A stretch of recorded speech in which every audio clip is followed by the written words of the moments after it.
Alright, howdy. So welcome to episode 6 of Snakestories.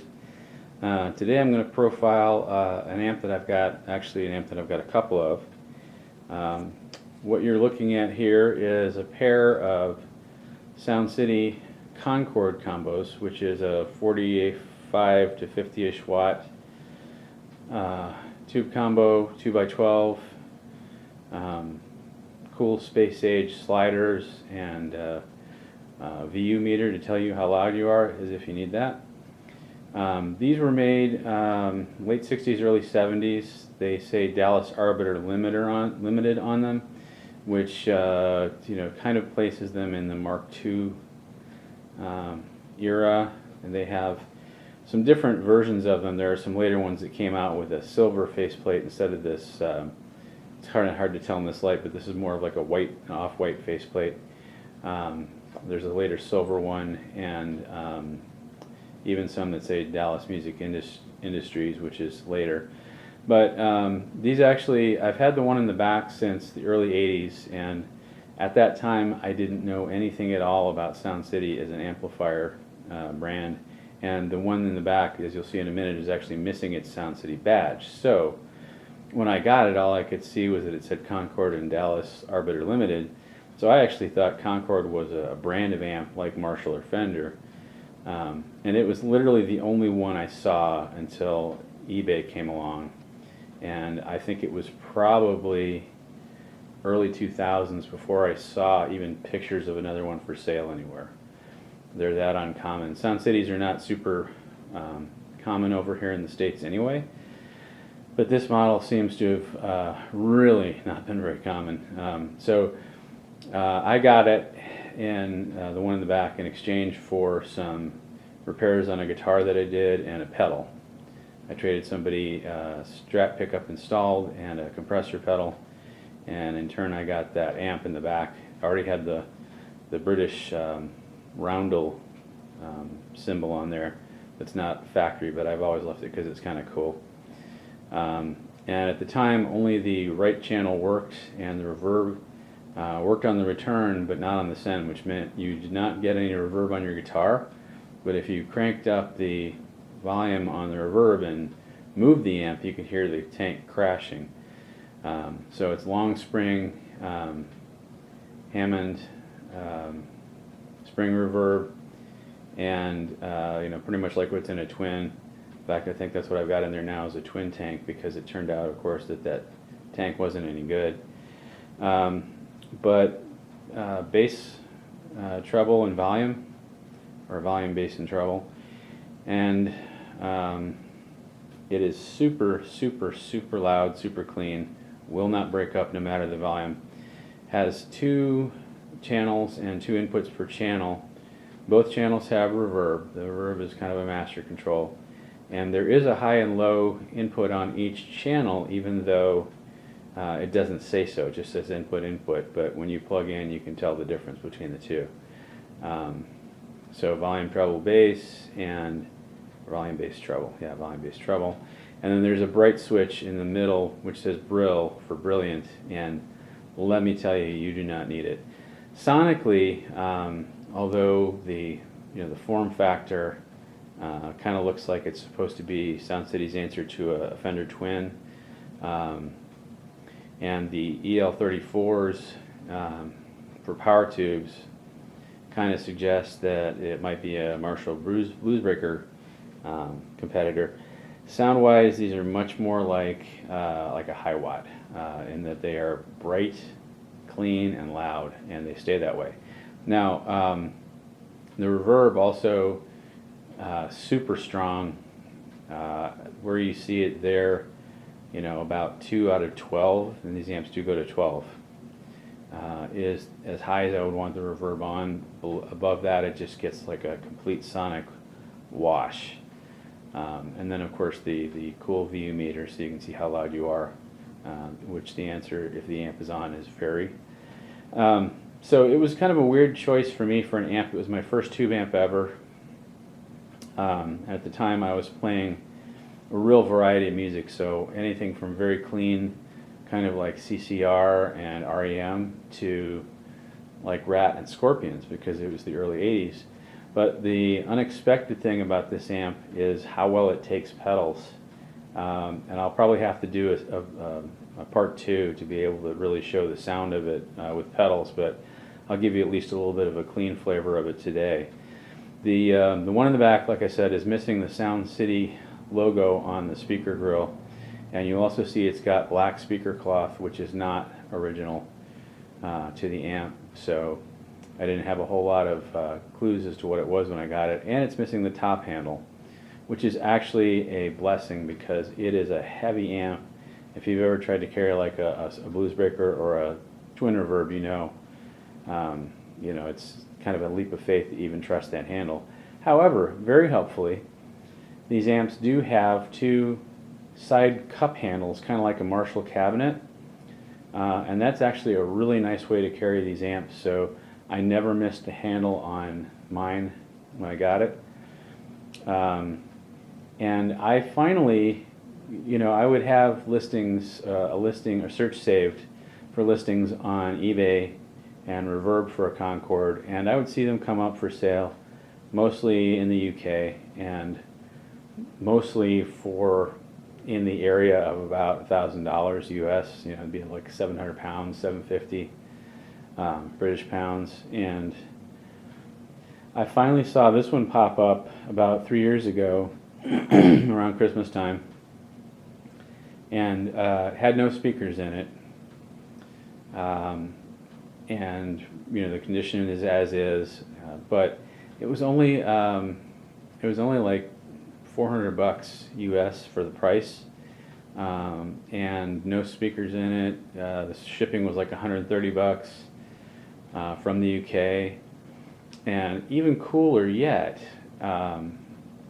So it was affordable, but even cooler was that the serial number in the back is only 40 higher than the one I already owned, which is really super cool. I don't know how many they made. They might have only made 50 or 60 of them that particular year, assuming that it was made in the same year.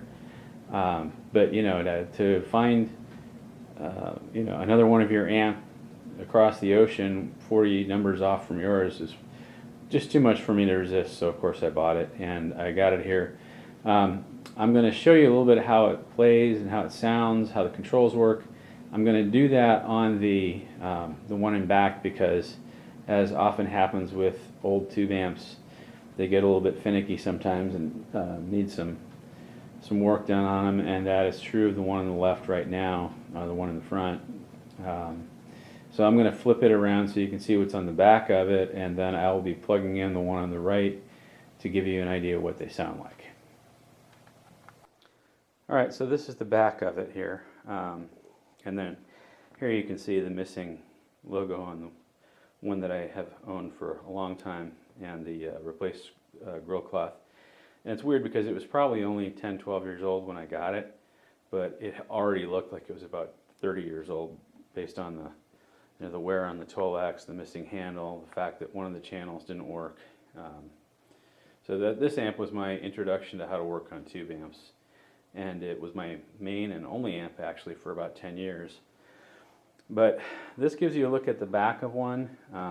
It's got the cover, which mine other one is actually missing. But you can see the two EL34s. I've got a couple of Amperex in there right now. The thing about these amps, I mentioned I think earlier that the plate voltage is super high. So the voltage selector on these is 105, 115, and then it jumps to 240, 225, 245. Plate voltage in the US is about 120-ish, 130 some places by now.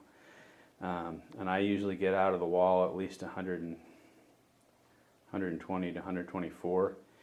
So that drives some of it, and sometimes what I will do is I've got Variacs, and I will sometimes use those to kind of bring the amp down to where it wants to be. It gets to be really impossible to bias these amps so that they don't eat the tubes with that much plate voltage. And in fact, when I first got this one, without any knowledge of working on tube amps, I just played it. It sounded fine. I had two mismatched tubes in there. One was a Radio Shack branded tube, and the other one was I forget, like a Mazda or something like that. Didn't match, not even the same shape. One was a 6CA7 and the other one was a small bottle EL34.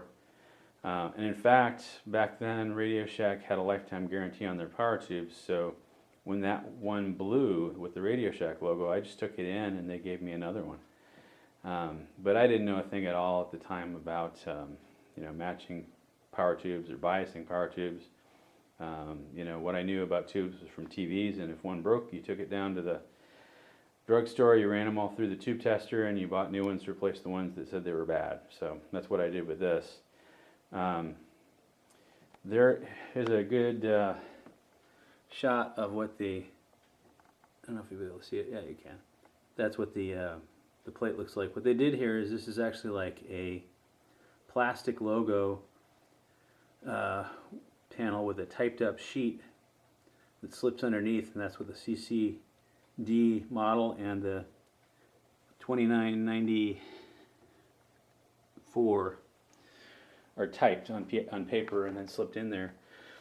But you see here, there's an input selector which is missing, or an impedance selector which is missing from this one because it's a combo, and they come hardwired to the speakers in the cabinet here.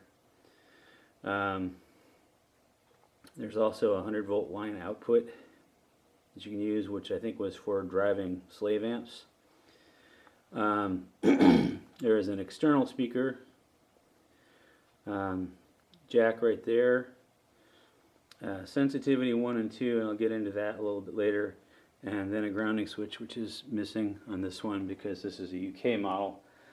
I have taken it out of the other one here over here too, because as you know, they're called death switches here, death caps, and I have converted this one to 3-prong. It was a UK cord, there it is, when I got it, which is really unsatisfyingly skinny cord. But I guess the idea, Ohm's law and all, is that the amperage or the wattage of the cord, amperage was a lot less, being 240 than 120. And then you've got HT and mains fuses and your voltage selector. So, and then you can see the power tubes in there. Here's a better look at the controls. Volume, bass, treble, input, brill, input, and the one on the left is a higher input. Same thing repeated on this side, and the VU meter, which does dance with the amp while you play. Reverb volume, standby, and mains, and that's where it says Dallas Arbiter Limited, or Dallas Arbiter, London, England. So I'm going to go ahead and turn the one on the right on and give you some tones. So before I play it, I wanted to take the back panel off of the one and show you what you've got inside. There you can see where the speakers sit, and I've got a pair of vintage 30s in this, which I like. Originally it would have had either fanes with cast magnets, or it would have had square magnet eminence, kind of like what they were putting in twins at the time. But when this amp actually got to me, it had replacement speakers. There were two eminence from a couple of different Fender amps. One was an Alnico and one was a square magnet ceramic. And then of course this had none. So this one, the one I'm going to be playing here in a minute, I put a set of Fane Medusas in because that seemed closest to what I could find in terms of the tone. This one with the vintage 30s is actually quite a bit brighter than this one. The Fanes seem to do a nicer job for it. But a lot of times if I'm playing either of these, I can come out to these extension cabinets I've got, and I've got a variety of speakers in those. This one's got 20 watt greenbacks. This one's got more vintage 30s, but in a 4x12 combo, and this one here, I forget what's in it. I think they're eminence of some kind. It's an orange 212 cab. But anyway, so you see the output transformer and the power tubes here. The iron is all Partridge, who also made high watt amps. You can't really see the sticker there, but this does let you see the two 12-inch or two EL34s, and then the 5 preamp tubes. They go 12AX7, 12AT7, 12AX7, 12AT7, 12AX7, just to make things complicated. And then the large mains transformer, which is also a Partridge. They do have the Partridge stickers on them, but they're placed so that you can't really see them here. And the only thing that's unoriginal in this, as you're looking at it, aside from the 3-prong cord, is that I did replace these electrolytic can caps because it was buzzing like you wouldn't believe when I got it, and they were original, so they needed to get done. And then down here in a box covered in foam is where the reverb tank sits. But this gives you too kind of a cool, look at the way the cabinet is constructed. It's all plywood, so there you go. I'll go ahead and fire this one up. I'm warming it up now, and then we'll get some tones. All right, so we're rolling now. You can see the cool 2-color standby and mains lights, and you might be able to hear just a little bit of hum. These amps are not super quiet to start with, and the way that we kind of get spoiled into expecting from Fenders of that era or some of the Marshalls. These amps are kind of a mess on the inside, and they make a lot of noise, and this one had quite a bit of hum and hiss when I got it. I've cleaned up a lot of it with just replacing bad components, and especially the can caps that have been replaced on these too. The EQ on these, I'll just go ahead and give you kind of a baseline tone.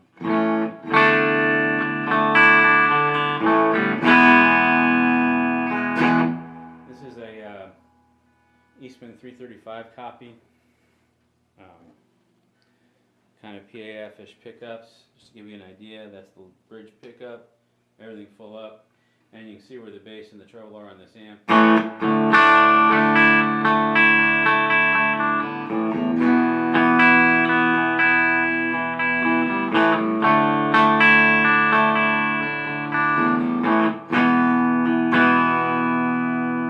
Here's the middle pickup.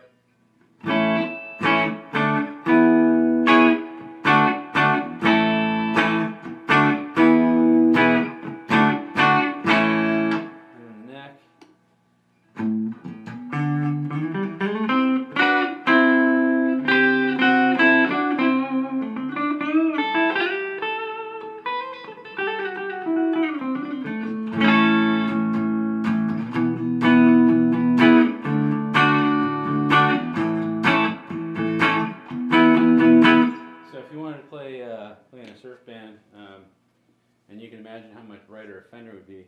This will do it. Now you see where I've got the volume on this. It's about just barely cracked above 1.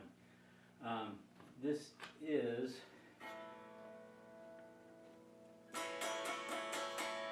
an active EQ. The way that you can tell that is if you turn the bass and the treble all the way off, you get no sound.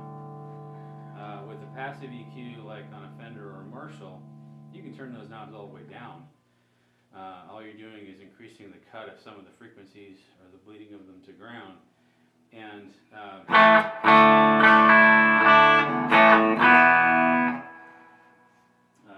with this here, you're actually turning them completely off. So this is a pretty bright amp. Here it is, the treble all the way off. There it is with the bass all the way off. And this is why I said you do not need the bright switch. It is just insanely bright. So this is about where I like to run it. And they're very, very interactive. Turn the volume up a little bit. These slider pots are DC voltage on them, because they always crack a little bit. And there you can hear I've brought out some noise inside, just I think by turning the treble up.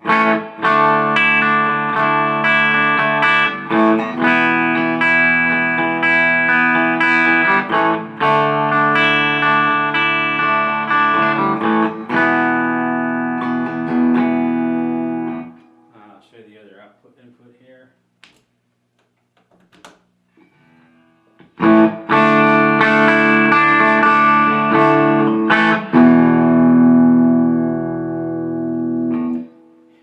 Try the other channel.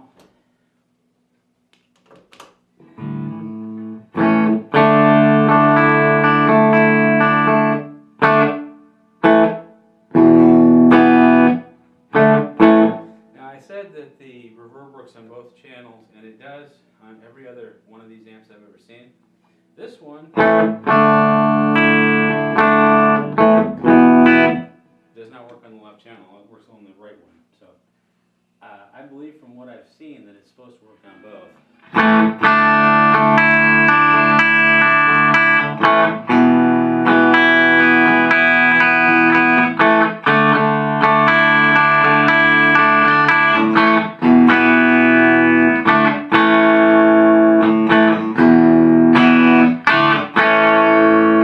So like I said, loud and clean,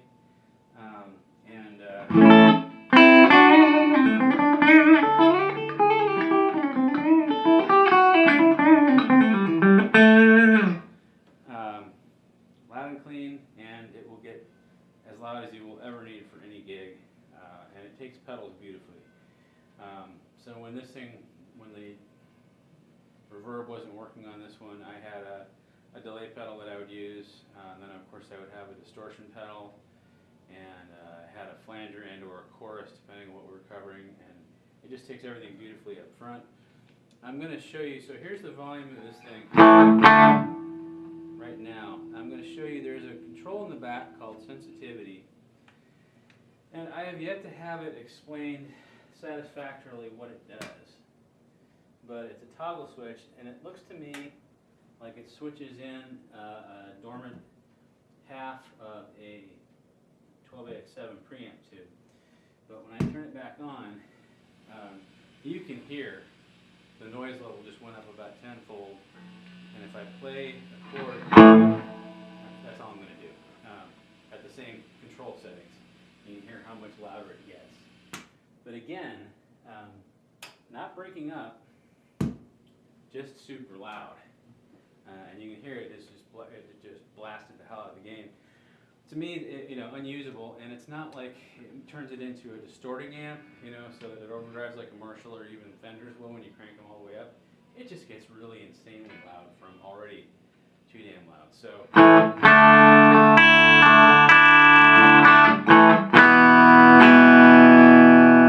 like I said, the one on the left, actually the reverb works on both channels. On this one, it only works on the right channel. And I've asked a ton of people, nobody seems to know for sure which is right. I'm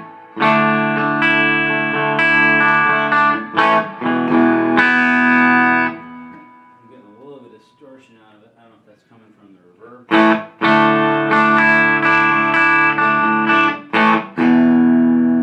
But this is what I was talking about, where when you turn this all the way up. For fun, as a sound effect during gigs, when you couldn't feed the guitar signal through it, I would do this. I can't get it to do it. For a sound effect, I would kick it during the gig, which is not great on your reverb tank, but.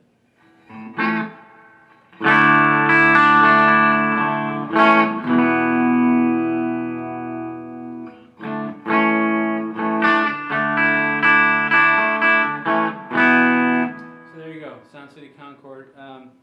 Part of the reason I did this was because there seems to be so little information available on these, and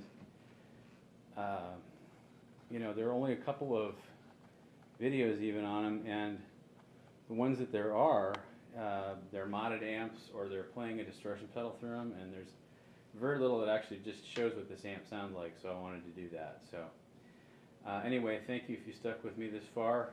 Episode 6 of Snakestories on the Sound City Concord, and I will be back soon with another amp story or guitar story. We'll see what pops into my head. Thanks.